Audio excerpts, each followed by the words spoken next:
Hey, dementia caregivers, Lisa Williver here from At Home with Dementia.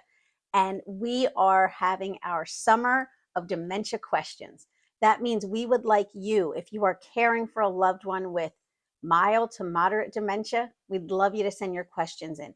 And if you're not, but you know someone who is, a neighbor, a friend, a coworker, anyone who you know is caring for a loved one with mild to moderate dementia, now is their chance to send their questions in. So we will be answering a different question each day throughout the summer. So send them in and check in, see if your question gets answered, and also learn from other people's questions.